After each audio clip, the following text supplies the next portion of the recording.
Eu quero saudar a toda essa igreja que está reunida hoje aqui com a graça e a paz do Senhor Jesus. Amém. E dizer, logicamente, da minha alegria de voltar aqui e de estar com o privilégio de ser levantado diante da Assembleia dos Santos para ministrar a palavra. Vocês podem ter certeza que ninguém merece, mas Jesus Cristo nos dá esse privilégio. Portanto, eu aceitei. Enquanto eu viver, eu quero viver para entregar essa palavra. Portanto, vamos começar a trabalhar. Começamos hoje o nosso louvor, a nossa adoração, e está tudo indo tão bem diante do nosso Pai. Quando nós começamos o culto, nós invadimos um culto que existe por toda a eternidade. Deus está sendo adorado. Ele criou seres que o adoram.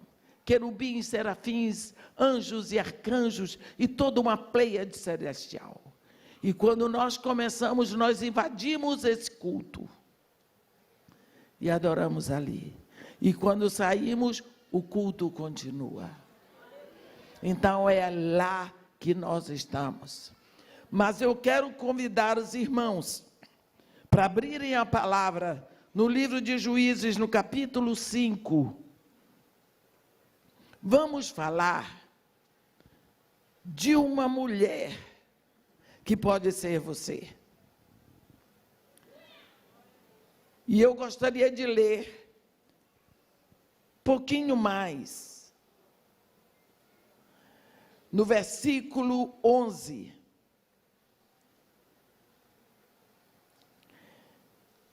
Desde o versículo 11 do capítulo 4. Ora, Éber, queneu, se tinha apartado dos queneus, dos filhos de Robabe, sogro de Moisés, e havia armado as suas tendas até o carvalho de Zanim, que está junto a Quedes. Anunciaram a Sísera que Baraque, filho de Abinoão, tinha subido o monte Tabor. Sísera convocou todos os seus carros, 900 carros de ferro, e todo o povo que estava com ele, de Razorete, Ragoim, para o ribeiro Quizon. Então disse Débora a Baraque: dispõe-te, porque este é o dia em que o Senhor entregou a Sísera nas tuas mãos. Porventura o Senhor não saiu diante de ti? Baraque, pois, desceu ao monte Tabor, e 10.000 homens após ele. E o Senhor derrotou a Sísera e todos os seus carros e a todo o seu exército a fio de espada diante de Baraque. E Sísera saltou do carro e fugiu a pé. Mas Baraque perseguiu os carros e o exército até Razorete e Ragoim, e todo o exército de Sísera caiu a fio de espada, sem escapar nem sequer um. Porém, Sísera fugiu a pé para a tenda de Jael, mulher de Éber, queneu, porquanto havia paz entre Jabim, rei de Razor, e a casa de Éber, queneu. Saindo Jael ao encontro de Sísera, disse-lhe: entra, Senhor meu, entra na minha tenda, não temas. Retirou-se para a sua tenda e ela pôs sobre ele uma coberta. Então lhe disse: dá-me, peço-te, de beber um pouco de água, porque tenho sede. Ela abriu um odre de leite e deu-lhe de beber e o cobriu. E ele lhe disse: põe-te à porta da tenda, e há de ser que se vier alguém e te perguntar: há aqui alguém? Responde: não.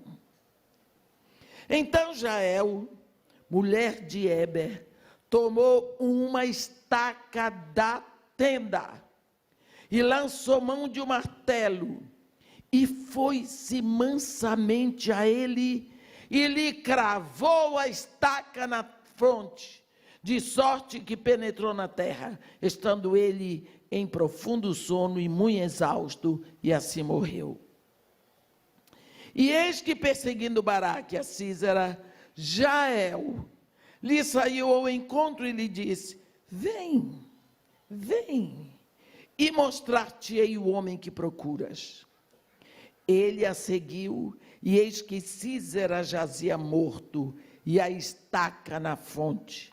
Assim Deus naquele dia humilhou a Jabim, rei de Canaã, diante dos filhos de Israel. E cada vez mais a mão dos filhos de Israel prevalecia contra Jabim, o rei de Canaã, até que o exterminaram. Amém. Vamos lembrar um pouquinho desse quadro. Nós vemos Deus fazer aliança com Abraão no capítulo 15 de Gênesis. Mas no capítulo 24 de Êxodo, Deus faz uma aliança com Israel e Israel com Deus. Porque na aliança de Deus com Abraão, Deus entra com tudo. Você vê, Abraão estava dormindo, Deus entra com tudo, ele promete, ele vai cumprir. Abraão não promete nada. Mas na aliança de Deus com Israel, Deus fala, o povo promete que vai fazer, a palavra está dada e a aliança está feita. E nós lemos depois em Gálatas, uma aliança ainda que meramente feita entre homens, uma vez ratificada, não pode ser desfeita, e nem a ela se acrescenta coisa alguma. Agora, o povo quebra aliança toda hora.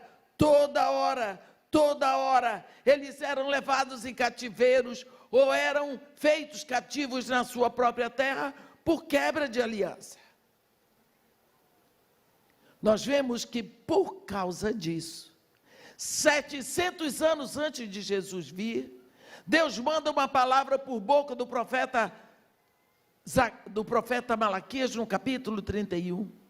Eis que vem dias, diz o Senhor, em que firmarei nova aliança com a casa de Israel e com a casa de Judá, não conforme a aliança que eu fiz com seus pais, quando os tomei pela mão e os tirei da terra do Egito, porque eles anularam a minha aliança, não obstante eu os havê-los desposado. Então Deus vai fazer nova aliança, porque o povo quebrava a aliança toda hora. Então aqui, nesta situação, mais uma vez, no início do capítulo 4, você vê, os filhos de Israel tornaram a fazer o que era mal perante o Senhor, depois que faleceu Eude. Entregou-os o Senhor nas mãos de Jabim, rei de Canaã, que reinava em Hazor. Sísera era o comandante do seu exército, o qual então habitava em Hazorete e Ragoí. Nós vamos ver que os filhos de Israel clamaram ao Senhor. E Deus, então, vem socorrer os filhos de Israel.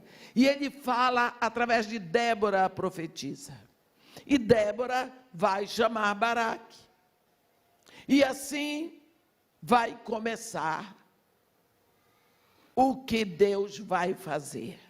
Deus aqui tem uma estratégia. Eu sou apaixonada pelas estratégias que Deus faz, porque cada guerra ele usa uma coisa. Olha o que ele vai fazer aqui. Chega Sísera contra os filhos de Israel. Ele põe, digamos que aqui é o ribeiro Quizon. Sísera era o general poderoso de Canaã. Ele era o homem mais temido, um exército espetacular. Era o exército do momento. Císera tinha 900 carros de ferro, está escrito aqui, capítulo 4, versículo 13. Você sabe o que significavam carros de ferro naquela época? 900 tanques de guerra. Sabe o que Israel tinha? Deus.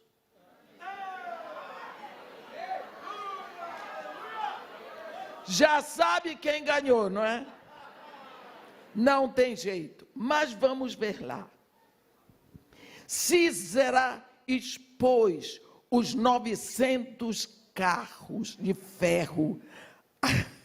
Desculpe eu rir, eu acho engraçado. Aqui, às margens do Quizon. Lá se mostrou poderio. Puxados por cavalos espetaculares. Então ele tinha uma artilharia fortíssima e uma cavalaria fortíssima. Israel só tinha infantaria, era no mocotó móvel. Sabiam correr, sabiam se virar. Então, assim que Císera colocou os seus carros à margem do rio, você vê lá no cântico de Débora,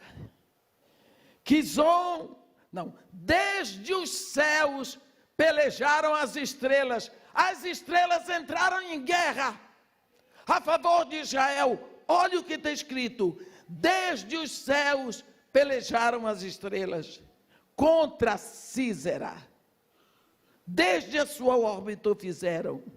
O ribeiro Quizon os arrastou. Quizon, o ribeiro das batalhas. Avante, ó minha alma, firme. Não dá tempo de ler tudo, mas sabe o que Deus fez? Mandou chover na cabeceira do rio. E aí as margens ficaram inundadas. Qual é o carro que se move inundado daquele jeito? Já eram os 900 carros. E qual é o cavalo que corre com lama até o joelho? Nenhum. Agora estava 1 a 1. Só os soldados de Císera teriam que correr, mas eles estavam acostumados a correr a cavalo. Então, Deus ficou olhando para a cara de Císera, e Israel, logicamente, levou a melhor. Quando Císera viu que não dava mais para ele, ele correu. Que vergonha! Que vergonha, Císera! Correu, largou tudo e correu. Olha o general correndo. Olha o general forte e poderoso. Cadê a vantagem dele? Aí, deixa eu agora mudar o assunto. Porque vou dizer para vocês, todas as vezes que você estiver lendo a Bíblia, eu sempre aviso, entrou em cena uma mulher, para tudo. Porque ela vai roubar a cena. Isso você pode ter certeza. Isso você pode ter certeza. Você não sabe, minha irmã, o que você representa. Você não sabe o que você representa na visão de Deus. Oh, os homens me perdoem, mas eu só vou falar o que está escrito na Bíblia. Quando Deus criou o homem, Deus pegou o barro bruto. A Bíblia diz que Deus não havia feito chover sobre a terra ainda, mas do solo subiu uma leve neblina que umedecia tudo. Então Deus usou aquela lama, aquele barro, e fez o homem. Soprou o seu interior no homem, lá estava o homem. Aí, Deus deu à terra ao homem, como está escrito no Salmo 115, versículo 16. Os céus são os céus do Senhor, mas a terra deu a ele aos filhos dos homens. Deus então passou todos os animais para o homem dar nome. Só que Deus passou aos pares. Então o homem começou a dizer: boi, vaca, passa. Cão, cadela, passa. Jumento, mula, passa. À medida que o homem ia dando nome, ele ia tomando uma consciência.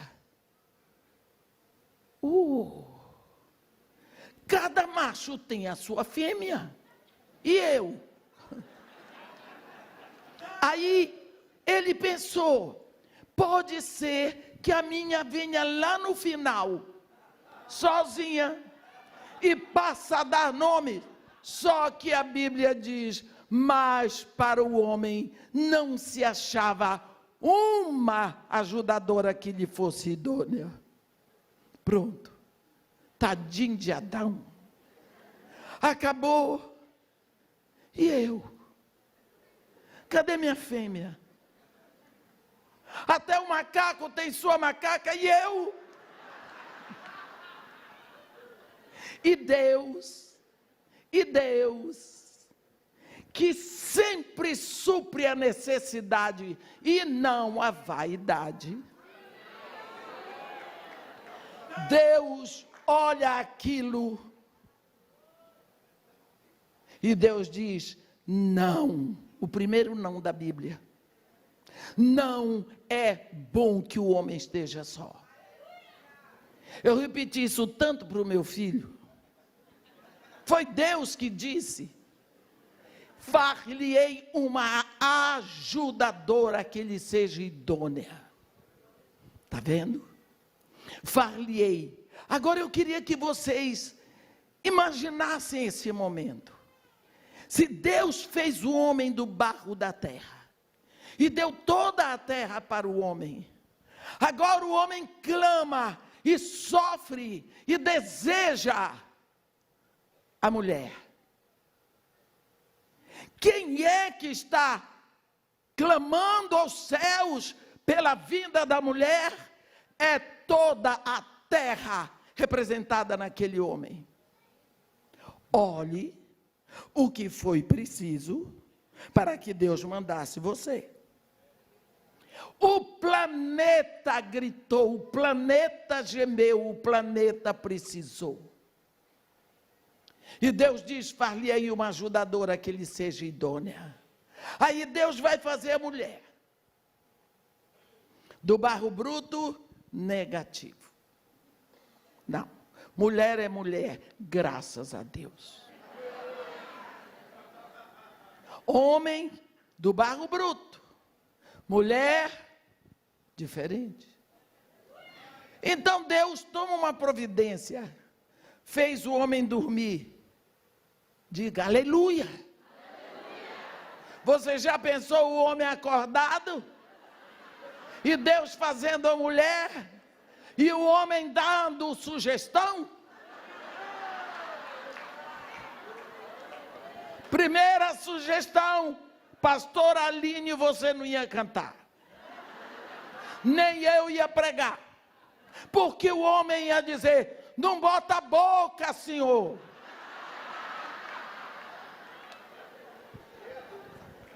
Então Deus: dorme, Adão. Meu irmão, aprenda isso. Descanse no Senhor.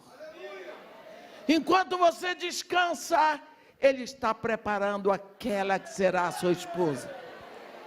Pare de sair tateando no escuro, procurando pelos seus sentidos. Beija daqui, beija dali. Não é assim que se encontra uma esposa. É Deus que prepara. Nunca se esqueça que você é um filho de Deus. Você não pode seguir o método do mundo. Não pode, porque os impuros não herdarão o reino de Deus. Isto é a palavra de Deus. Nós não podemos aceitar impureza entre os filhos de Deus. Não podemos. Bem, Deus fez a mulher, e quando a mulher estava pronta, Deus segurou a mulher, acordou Adão. Tchan, tchan, tchan, tchan. Tchan, tchan, tchan, tchan. Entra com a noiva, celebra o casamento. Eu digo para vocês, eu me emociono com isso, porque eu vejo essa cena no último capítulo do último livro da Bíblia. Quando a Bíblia diz, o Espírito, que é Deus, e a noiva, dizem, vem. Não é? Então você vê como você é especial, por quê? Aí vem essa turma feminista que só pode ser do capeta, porque a mulher tem que ser empoderada, porque a mulher isso. Minha irmã, eu vou lhe dizer uma coisa, Deus soprou vida no homem, mas não soprou na mulher. Deus não soprou vida na mulher, soprou a vida na mulher. A mulher recebe a vida através do homem.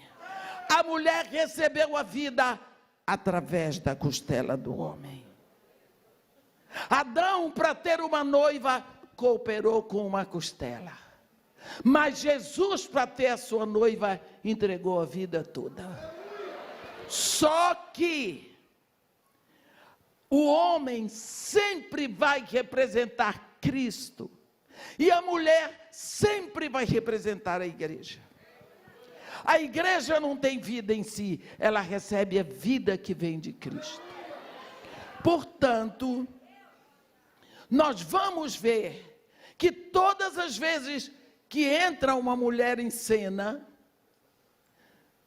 feche a Bíblia, vá buscar um copo d'água,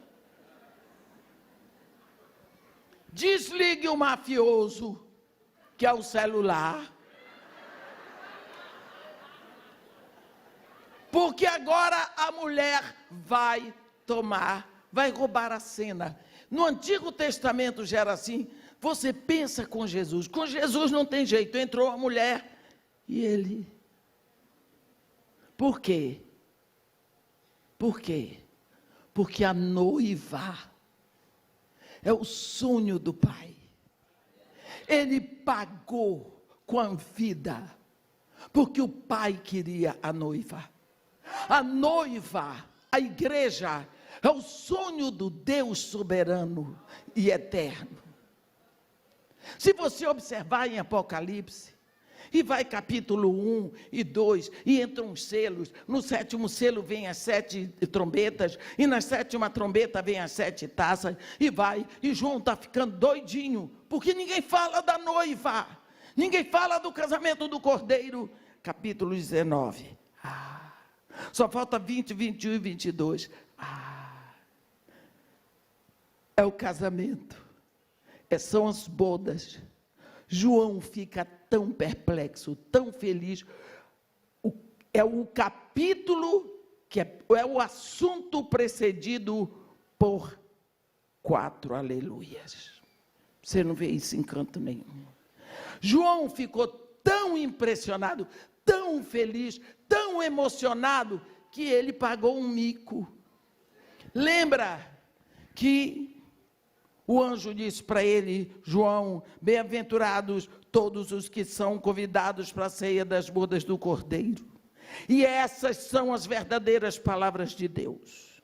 E João diz assim, prostrei-me diante dele para adorá-lo. Um judeu sabe que não pode fazer isso. Um discípulo de Jesus Cristo sabe que não pode fazer isso. Mas o pobre do João estava tão emocionado com as bodas, que ele me disse, vê, Não faças isso. Sou conservo teu. Adora a Deus. Porque o testemunho de Jesus é o espírito da profecia. Mas João, de tão emocionado, porque as bodas do Cordeiro, tudo que Deus fez, tudo que Deus sonhou, tudo que Deus deseja, é a igreja.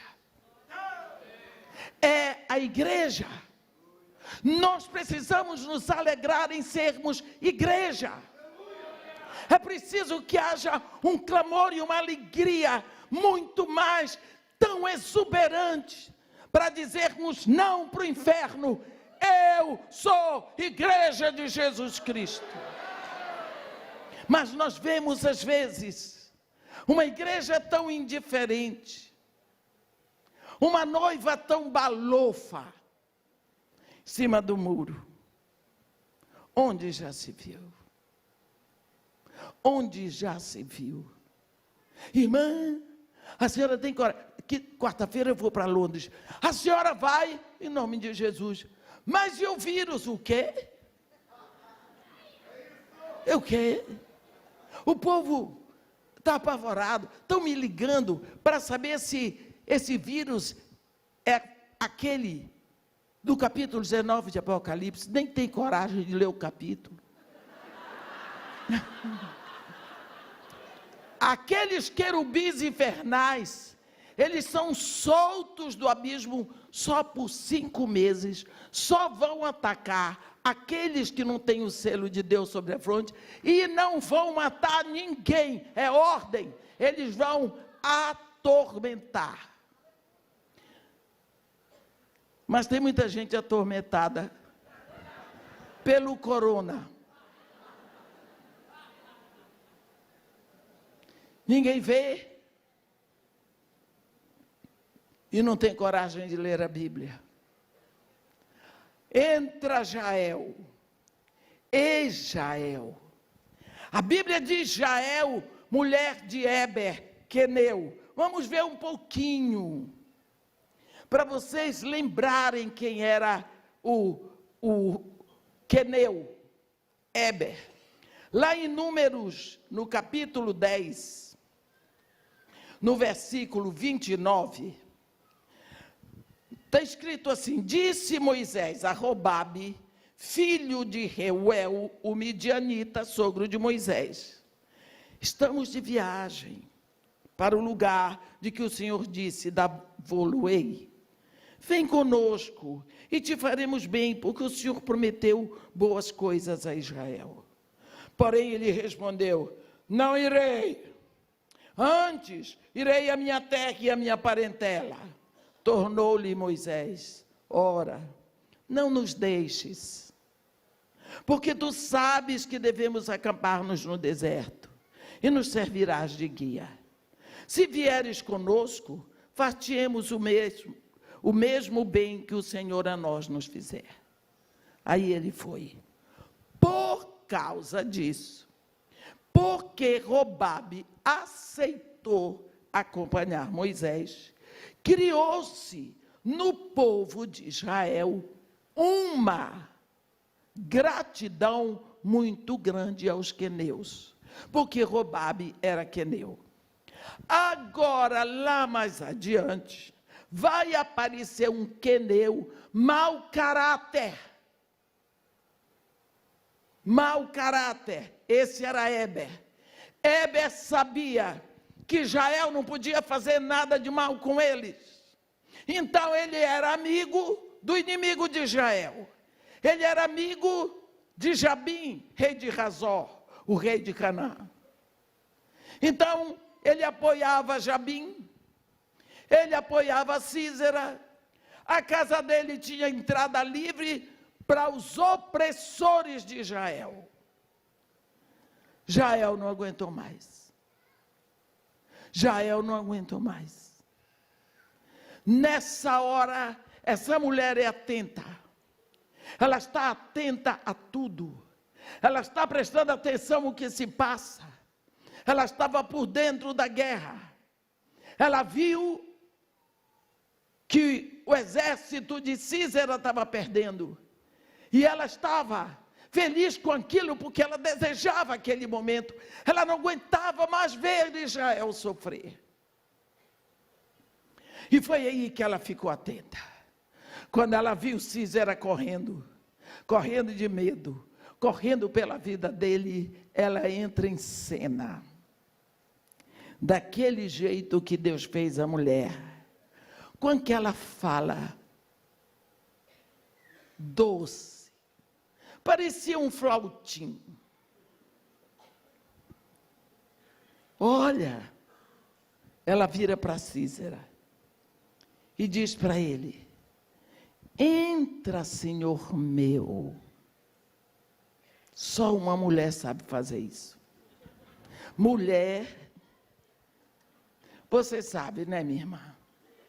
Você sabe botar o pescoço na posição certa. Você sabe fechar o olho.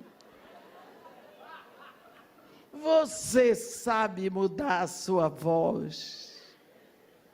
Deus criou a mulher. Não botou barba no rosto, nem cabelo no peito, graças a Deus.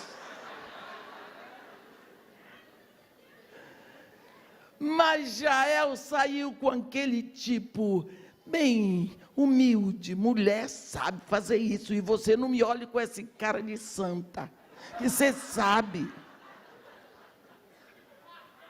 E ela empregou tudo em cima de Císera. Ela ia arrebentar com Císera. E para isso ela tinha que usar todos os dons dela para atraí-lo para a emboscada que ela tinha precisado. É hoje. Entra, Senhor meu. Entra na minha tenda. Não temas.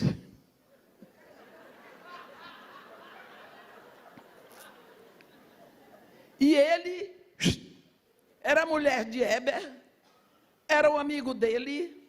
Estando na tenda de Jael, ele estava em casa, porque a Bíblia diz que havia paz entre Éber e o rei de Hazor. Então Císera tinha entrado ali à vontade. Então ele se sentiu à vontade. Retirou-se para a sua tenda e ela pôs sobre ele uma coberta, protegeu. Ele disse: dá-me, peço-te de beber um pouco d'água, porque tenho sede. Ela abriu um odre de leite e deu-lhe de beber e o cobriu. Muitas pessoas não entendem isso. Eu morei no Iraque 3 anos e 6 meses no Kuwait. Lá, você compra com o preço de 1 litro de água de beber, 3 de gasolina pura, da melhor. Porque as pessoas cavam para encontrar água e encontram petróleo. Então, a água lá é muito rara. Então, uma forma de você dar as boas-vindas não é dizendo, fique à vontade. É dando um copo d'água.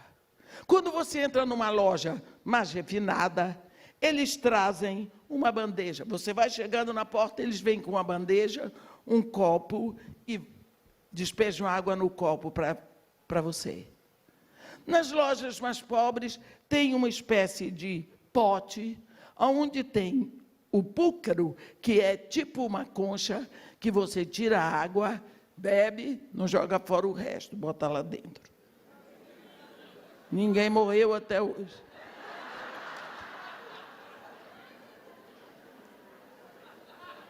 Então, oferecer água para alguém que chega é dar boas-vindas. Só fazendo um parênteses, vocês lembram de Simão, da casa de Simão, quando Jesus entrou na casa dele? Aquele fariseu que convidou Jesus para o jantar, só para dar uma pesquisada em Jesus mais de perto.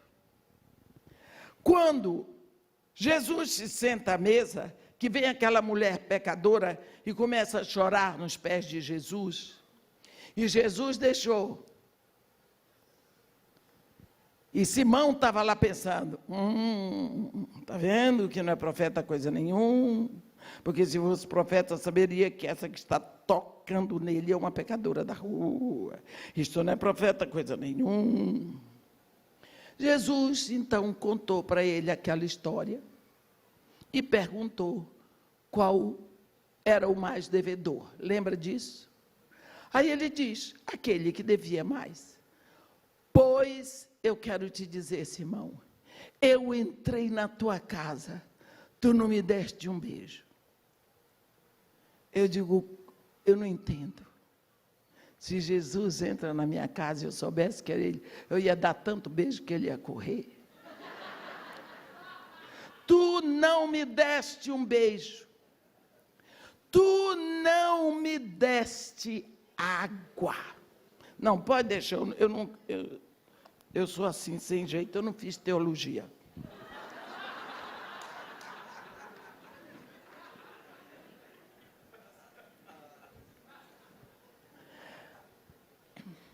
Tu não me deste água. Viu? Então tu não me recebeste. Tu me chamaste para a mesa como se eu tivesse vindo aqui faminto. Então, água é sinal de boas-vindas. Císara entra e quer ser honrado com boas-vindas. Dá-me de beber, peço-te. Um pouco d'água porque tenho sede. Ela pensou, a água já era. Ela abriu um odre de leite, deu para ele de beber, e ele estava tão cansado, e ela cobriu. Dorme. Dorme, Senhor meu. É tão lindo isso que você vai ver no Cântico de Débora. Bendita seja sobre as mulheres, Jael, mulher de Éber, o queneu. Bendita seja sobre as mulheres que vivem em tendas. Água pediu ele, versículo 25. Leite lhe deu ela. Em taça de príncipes lhe ofereceu nata. Mas não deu água. Ela deu comida, mas água não deu. Então, a Bíblia diz que ela o cobriu.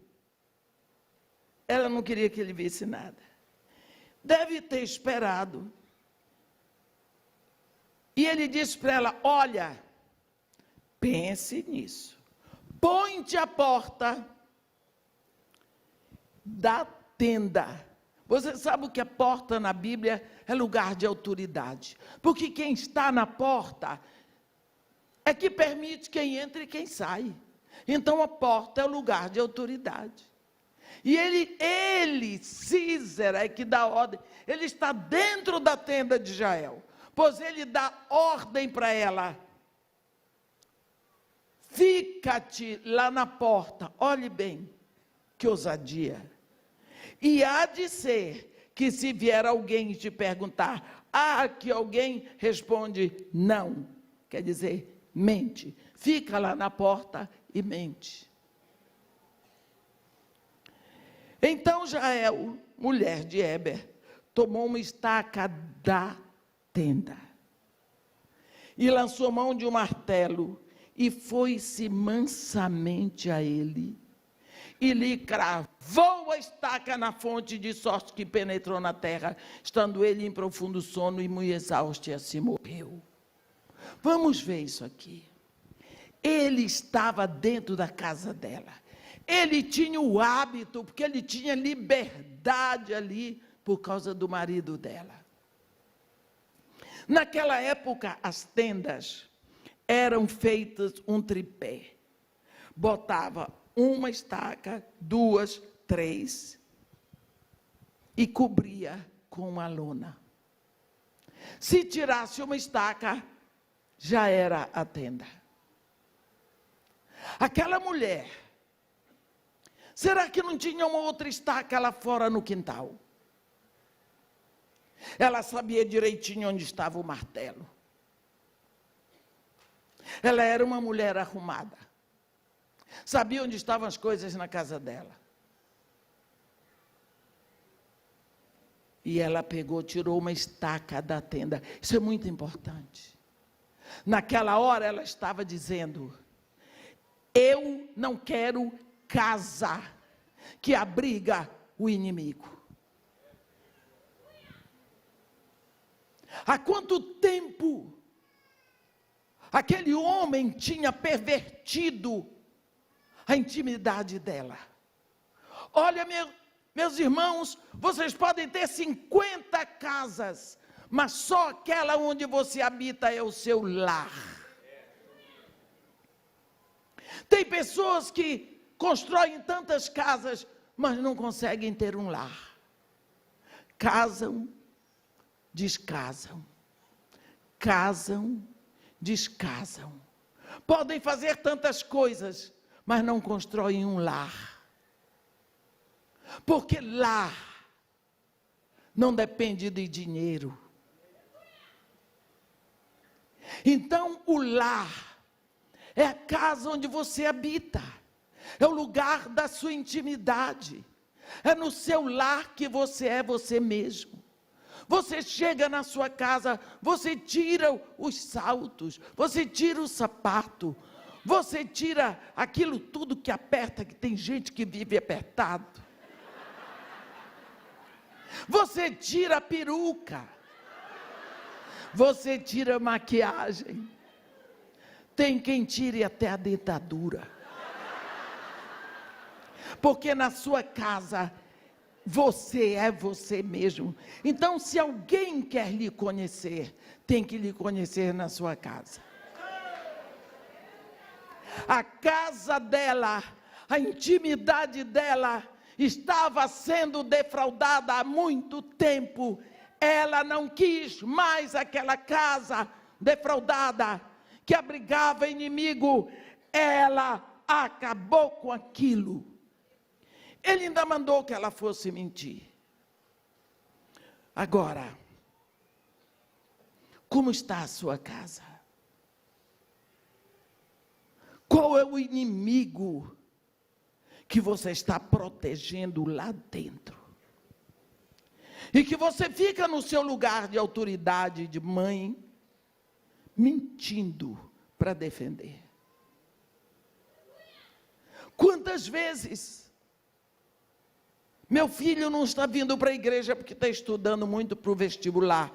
Mentira, ele estava na boate. Ah, meu filho não está podendo aparecer na igreja por causa disso. Ele já disse que não vem mais. Você está fazendo o que Císera disse para Jael fazer. Você está mentindo para acoitar o mal que está dentro da sua casa.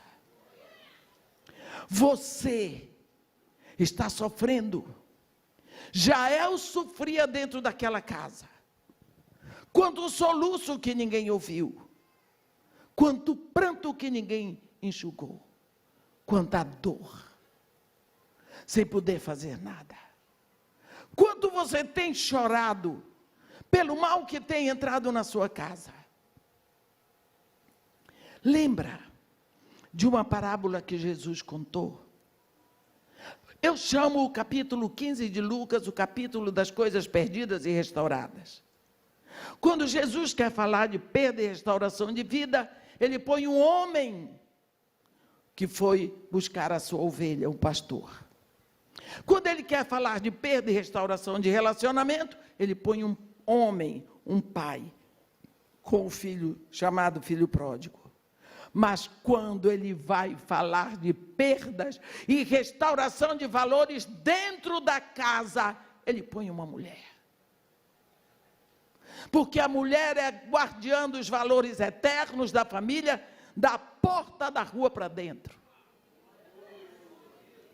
Ele diz: qual é a mulher que tendo 10 dracmas se perdeu uma? Não acende a candeia. Olha a ordem dele.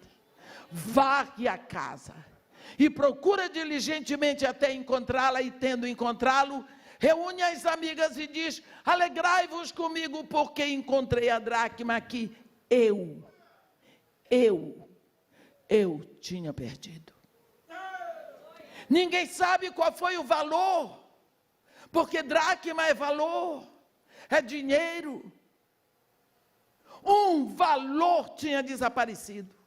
Não se sabe se foi o valor da honra, do respeito, da obediência,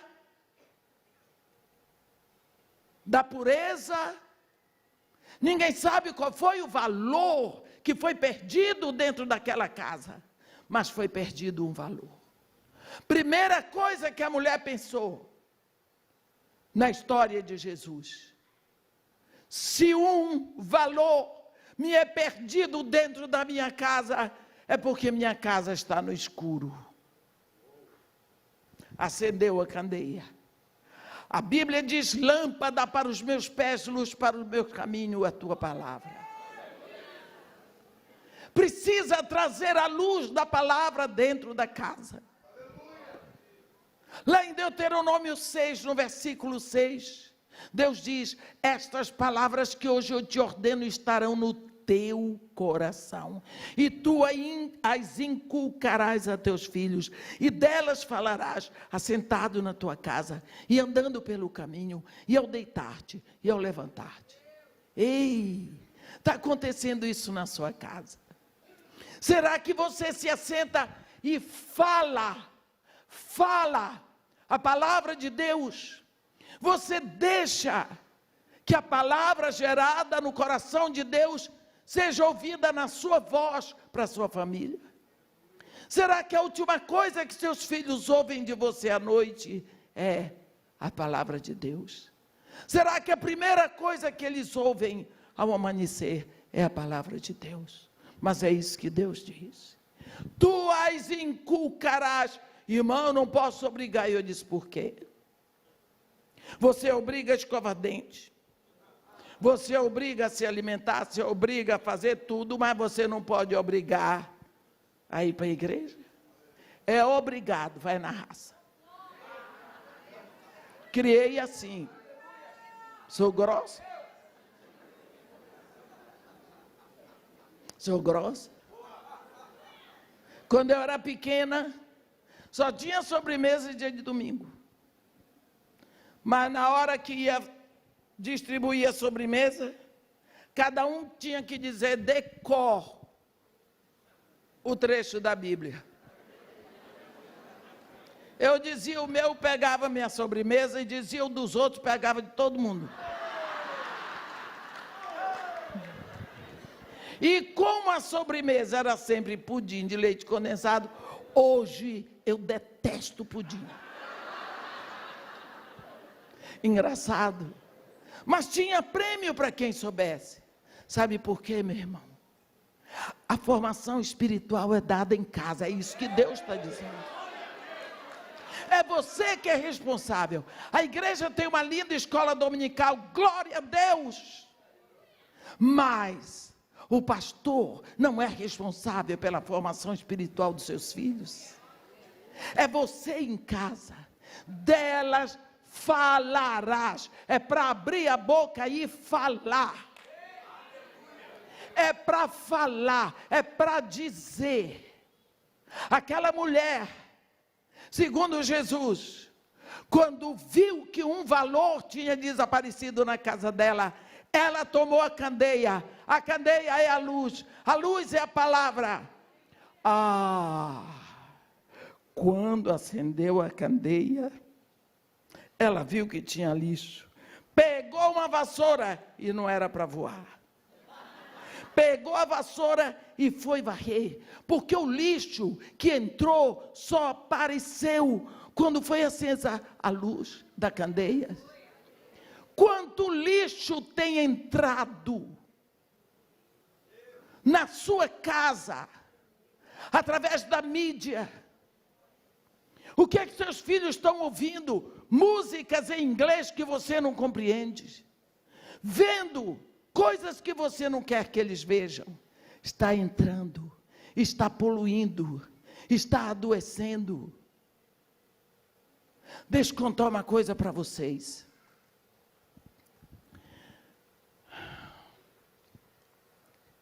Vou falar. Quando Deus fabricou o seu corpo, minha irmã, Ele sabia o que estava fazendo. Por que é que Ele botou lá dentro, bem dentro do seu canal vaginal, uma membrana?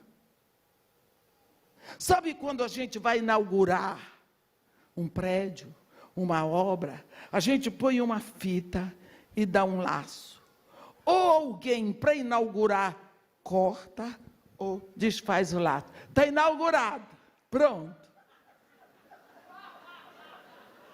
Quando Deus botou uma membrana, Ele botou num lugar que ninguém vê. Mas Ele botou no seu corpo. No dia que você casa, esse é o plano de Deus. Quem criou isso foi Deus. Isso não é imoral. Isso foi criado antes do pecado. Que o seu marido penetra ali, aquilo é rompido e o seu sangue é derramado sobre o membro do seu marido. Isso significa aliança, é aliança de sangue. Aliança de sangue. Quantas vezes eu vi no Iraque, acabava o casamento, o casal ia, e a família ficava do lado de fora esperando, até que ele botasse pela janela o lençol com a mancha do sangue. Por que é que as nossas moças hoje estão perdendo a virgindade antes do casamento? Isso é um lixo satânico que entrou, e a igreja já não fala mais disso. Como a igreja não fala mais do divórcio. E daqui a pouco não vai mais estar falando do casamento entre indivíduos do mesmo sexo. Porque nós vamos nos adaptando, nós vamos aceitando. Quer matar uma rã? Quer? Você bota uma panela bem cheia de água. Quando a água estiver borbulhando, joga a rã bate, pula e vai embora. Mas se você quiser matar a rã, você põe a rã dentro da água fria, na panela. E bota no fogo brando. Aí daqui a pouco, a água começa a aquecer. Que coisa gostosa. Aí a rã vai se espalhando. Ei, que conforto, porque a água vai ficando quentinha, e vai, a água vai aquecendo, e a rã vai se adaptando àquela temperatura. Daqui a pouco ela está morta, morreu por adaptação. Nós estamos morrendo no pecado por adaptação. Quando o apóstolo Paulo nos diz, no capítulo 12 de Romanos, não vos conformeis, não vos adapteis, não andeis em conformidade com este mundo, pelo contrário, sede transformados ou transfigurados pela renovação das vossas mentes. Jael viu o lixo entrar na casa dela, viu o mal permanecer na casa dela, e ela esperou o momento certo para acabar com aquilo, e na hora certa, ela acabou com o caminho do mal, ela acabou com aquela tenda que servia para abrigar o inimigo. Como é que está a sua tenda? Como é que está a sua casa? Será que você está aceitando o mal que entra? A desonra, a malcriação, a indiferença dos filhos. Filhos que já entram em casa, pegam um prato de comida e levam para o quarto e fecham a porta. E você tem que bater na porta do filho. Eu bater na porta do meu filho dentro da minha casa, pedir licença para entrar, me desculpe. A casa é o nosso lar. O que existe lá dentro que eu, como mãe, não posso ver? Ah, mas é privacidade dele. Vá na psicologia moderna. Eu quero dizer para você que meu doutorado é em psicologia. Tem um grande psicólogo, eu não gosto de citar frases dos outros no púlpito, vou ficar bem longe, que ele diz: a scientifically brought up child would be a pitiable monster. Uma criança criada de modo científico vem a se tornar um monstro digno de pena. Porque você está criando fora da fabricação. Preste atenção. Você compra uma geladeira. Foi fabricada para funcionar conectada na eletricidade. Mas você esquece, você limpa a geladeira e bota dentro tudo de bonito. No outro dia está tudo estragado, a geladeira não funciona. Chama o técnico diz, está tudo certo. Mas olhe, a senhora não conectou na corrente elétrica. Quando conecta, Por quê? Porque aquela geladeira foi fabricada para estar conectada com a eletricidade. Agora, como é que Deus fabricou você? Porque você é fabricação de Deus.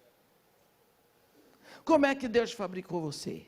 Fabricou um corpo, botou nesse corpo os órgãos, as maravilhas todas, que até hoje a ciência não conseguiu definir. Mas Deus não podia estar conectado com você pelo corpo, porque Deus não é corpo.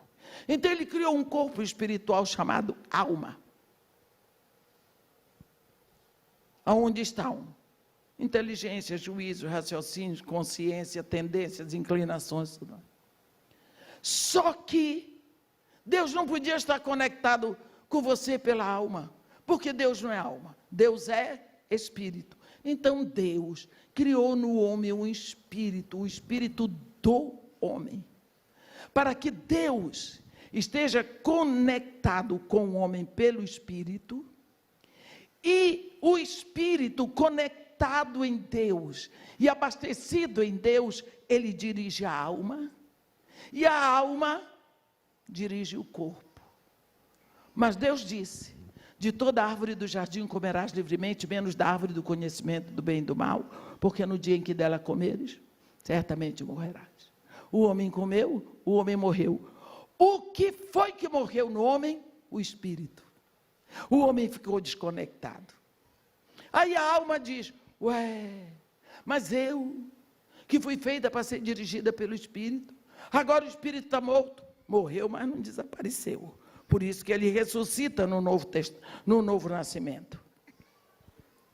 Aí ela diz: eu preciso de um Espírito para me dirigir. Aí ela vai ser dirigida pelo Espírito que está no mundo e se torna uma alma mundana, uma alma carnal, ou simplesmente carne, como diz o nosso irmão Paulo de Tarso. E por isso, Jesus Cristo já veio, já nos conectou, Pai, já enviou o Espírito está em nós, para aplicar toda a redenção na vida de cada um de nós. E nós estamos bebendo da água suja do mundo. Por quê? Desconectados de Deus. Aceitamos as coisas do mundo como se elas fossem necessárias. Vou contar uma coisa para vocês. Eu sei que vocês vão trabalhar amanhã, mas eu tenho que falar isso. Vocês sabem a Terra é uma esfera, não é?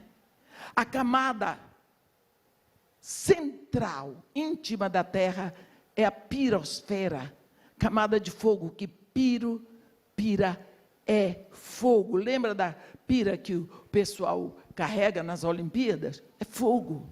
Por quê? Porque aquele fogo mantém a terra solta no espaço. Entendeu? Acende um fogo. Acende um fogo. E eu quero ver se aquele fogo não aponta para cima. Nunca um fogo aponta para baixo. Mas o fogo de Deus vem de cima para baixo. É o único. Aconteceu em Pentecostes. Mas também você lembra do que aconteceu naquela história ali de Elias com os profetas de Baal. Mas quando João Batista é perguntado, ele diz: não, eu vos batizo com água para arrependimento, mas depois de mim vem um varão, de cujas sandálias eu não sou digno de desatar as correias. Ele vos batizará com o fogo e com o Espírito Santo. Quando o Espírito Santo ele vem, fogo. Para quê? Existem vários símbolos do Espírito Santo na Bíblia. É fogo, é óleo, é sopro, é vento, é chuva, é água, pomba, penhor. Mas o fogo, além de tantas coisas que ele faz, ele fica dentro de você. É o Espírito Santo. É o único Deus que responde com fogo. Para quê? Eu vou dizer uma coisa para vocês. Ele vai tornando você mais leve. Ele vai arrebatando você deste mundo. Sabe quando você vai saindo num avião, que você está na janela, que daqui a pouco o avião decola e você começa a ver tudo tão pequeno lá embaixo. Você começa a olhar para as coisas do mundo e considerá-las tão sem valor. Não tem valor. Não tem mais valor. Mas, irmã, não será por causa da sua idade? Não. Porque para mim eu digo as coisas, o povo diz, é porque ela é velha. Está escrito na Bíblia, o Espírito Santo não é velho. Você começa a olhar para as coisas deste mundo e achar tão ridículas. Mas, irmã, como é que a senhora passa 45 dias na América do Norte e não vai a um shopping? E fazer o quê? Eu não preciso de nada que tem no shopping. Eu não preciso. Eu começo a ver as coisas tão sem sentido e às vezes tão vergonhosas. Tão vergonhosas. Eu vivo no meio de pessoas que eu tenho que dar comida, que eu tenho que dar remédio, que eu tenho que dar roupa. Eu sei quanto custa o quilo do feijão, do arroz, o preço do óleo, da farinha de trigo, do leite, do Nescau, eu sei. Como que eu vou pegar o dinheiro e gastar para comprar mais sapato? Mas eu não sou uma centopeia. Eu tenho um par de pés, graças a Deus. Por que eu estou dizendo isso? Para que você aprenda com Jael. Aprenda a chegar no seu limite. Desfaça essa casa que abriga o destruidor do seu lar.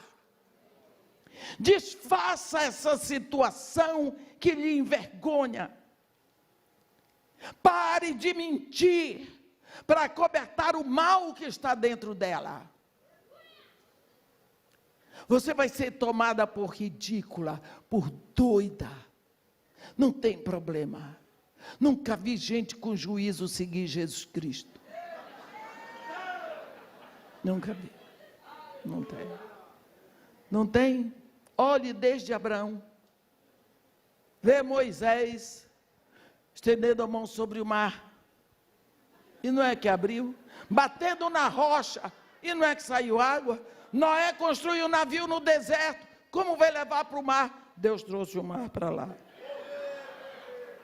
Então não venha me dizer que você é muito sensato, muito cheio de inteligência e vai seguir Jesus, vai seguir a Deus pensando, vai.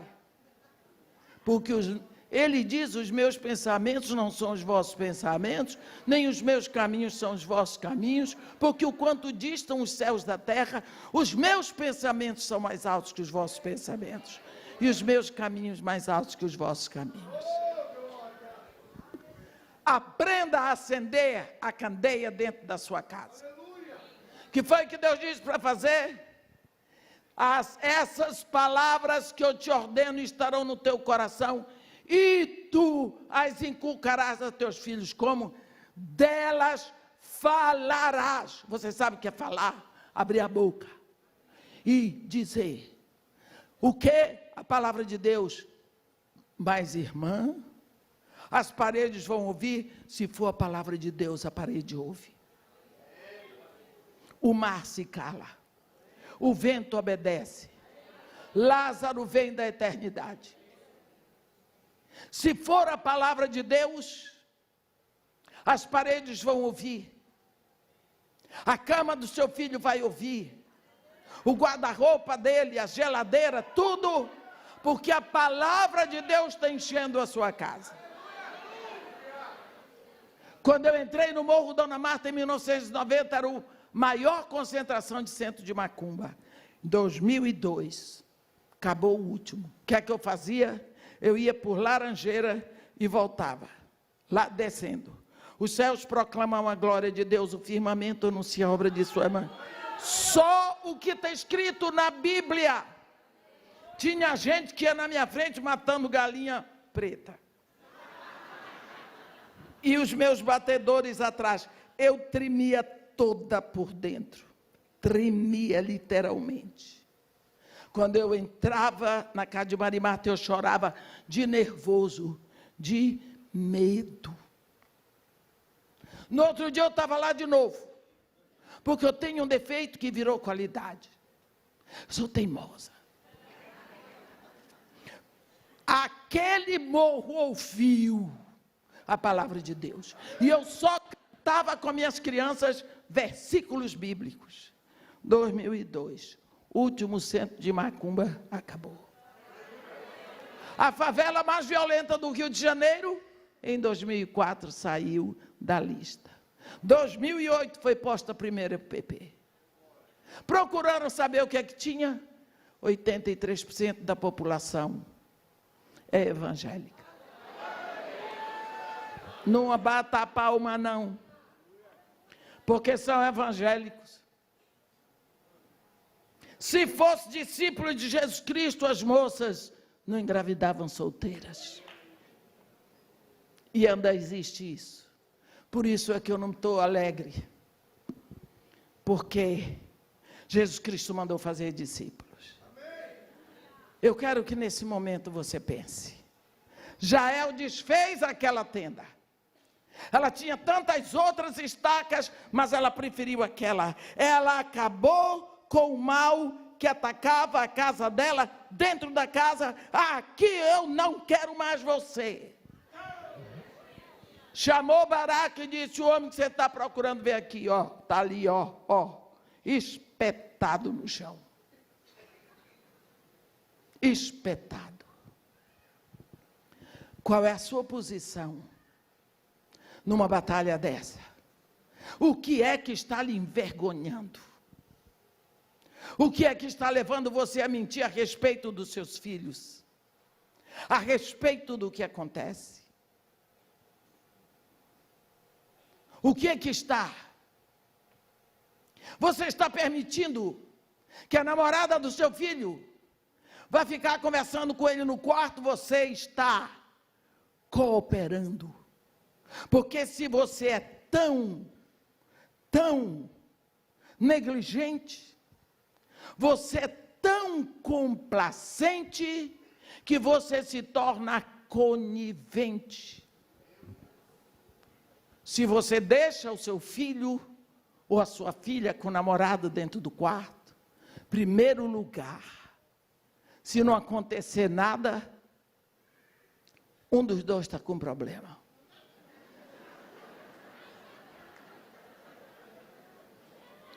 Você sabe o que pode acontecer. E outra coisa, lugar de visita é na sala. Não tem sala de visita, não. Quarto nunca foi lugar para visita. Você tem permitido os finais de semana. Meu filho foi passar um final de semana com a namorada. Já não é namorada, não. O termo certo é amante. Porque como é que vai passar o final de semana com a namorada no hotel? Os dois no mesmo quarto. No mínimo é impureza. Então, se você está acoitando isso tudo, você tem que aprender com Jael. A Bíblia diz: bendita seja Jael sobre todas as mulheres que vivem em tendas. Bendita seja Jael, que não aceitou acoitar o inimigo dentro da sua tenda. Mas, irmã, nós estamos no século 21. Qual é o problema? Deus é o mesmo. Os tempos são maus. A Bíblia diz que no tempo de Noé, a terra estava cheia de corrupção e violência diante dos homens, mas Noé andava com Deus, e porque ele andava com Deus, ele levou toda a família dele para dentro da arca da salvação. E quando eles saíram da arca, o que foi que aconteceu? Vamos construir uma tenda? Não. Vamos procurar alguma coisa para fazer comida? Não. O que foi que Noé fez? Vamos construir um altar, vamos adorar. No meio de uma geração corrompida, igual nós temos hoje, tinha um homem que andava com Deus. E porque ele andava com Deus, toda a sua família foi salva. O que eu lhe desejo é que você tome atitude, pense. É o que Deus está requerendo de você. Deus podia ter trazido você muito antes, mas fez de você mulher, para a igreja do século 21.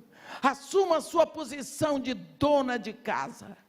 Grite, fale alto a palavra de Deus, proclame a glória de Deus, faça da sua família um cântico de louvor a Deus. Você vai ver que quando você começar a proclamar a palavra de Deus dentro da sua casa, você vai ver que no início as coisas vão ficar mais difíceis, depois elas começam a melhorar. Você vai começar a ver um sorriso no seu marido, nos seus filhos, a alegria começa a brotar. Mas não dê lugar ao diabo. Pelo contrário, resista ao mal que está entrando, seja pelo celular, seja pelo computador, seja pela televisão, seja pelas revistas, o que vier. Mas desfaça esta tenda que tem abrigado o inimigo no seu lar. Amém. Que Deus nos abençoe e nos guarde. Que faça resplandecer o seu rosto sobre nós. E tenha misericórdia de todos nós. Amém.